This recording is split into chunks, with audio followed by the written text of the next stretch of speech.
জুলাই বিপ্লবের সাথে সংহতি জানিয়ে গোপালগঞ্জ বিজ্ঞান ও প্রযুক্তি বিশ্ববিদ্যালয় এই ফ্রি হেলথ ক্যাম্পের আয়োজন করেছে। এখানে ঢাকা থেকে বিশিষ্ট চিকিৎসকরা এসছেন। এটা 2 দিন ব্যাপী। আজকে 25শে জুলাই এবং 29শে জুলাই হবে আরেকটা ক্যাম্পেইন।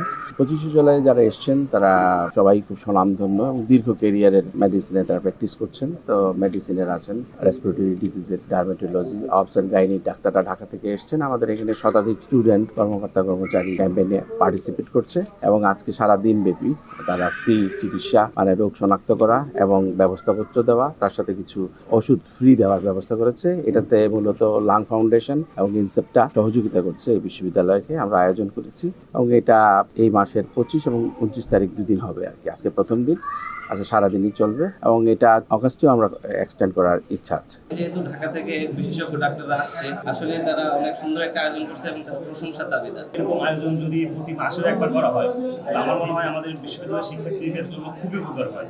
এখানে এরকম আয়োজন দেখা যায় যে আমরা যখন গোপালগঞ্জে বা বাইরে কোনো জায়গায় যাই, ভালো কোনো ডাক্তারের কাছে অনেকদিন সিরিয়াল দিতে হয় এবং অনেক ভিজিট লাগে, পাশাপাশি আরও অনেক ডায়াগনোসিস আদার অনেক কিছু লাগে, যেগুলো আসলে আমাদের স্টুডেন্টদের জন্য অনেক ব্যয়বহুল। এমন একটা প্রবলেম আমাদের দেশে দেখতে পাই, সেটা লিভার সার্জারি, গ্যাস্ট্রিক। সত্যি করতে গ্যাস্ট্রিক তো কোনো রোগ নেই, গ্যাস্ট্রিক আলসার, গ্যাস্ট্রাইটিস আছে। তো এটা আসলে আমাদের খাদ্যাভ্যাস আর বিভিন্ন অন্যান্য অনেক কারণে, স্ট্রেস, এসব কারণে একটু বেশি পাচ্ছে। এছাড়া আর বেসিক যে আমি আশা করছি হয়তো পাবো, এখন পেয়ে উঠিনি, ডায়াবেটিস, প্রেশার এগুলো পেতে পারি, এখন পাইনি। আমরা এসেছি ঢাকা থেকে জুলাই শহীদকে স্মরণ করে এখানে রোগী দেখার জন্য, ফ্রি রোগী দেখার জন্য। আমরা এসে দেখলাম এখানে বিভিন্ন রোগী আছে, তার মধ্যে অ্যালার্জি, সর্দি, হাঁচি, কাশি অনেক পেশেন্টই আছে। আর কিছু পেশেন্ট আছে যাদের কাছে ক্রনিক ডিজিজ আছে, তারা তো জানেই না তাদের এই ওষুধ আছে।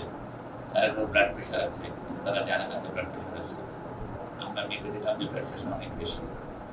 অনেকের অ্যাজমা আছে, কিন্তু তারা জানেই না তাদের অ্যাজমা আছে, তারা ওষুধ খায় তারপর খাচ্ছে না। অনেকের ক্রনিক সাইনোসাইটিস আছে, ওরা সেটাও জানে না।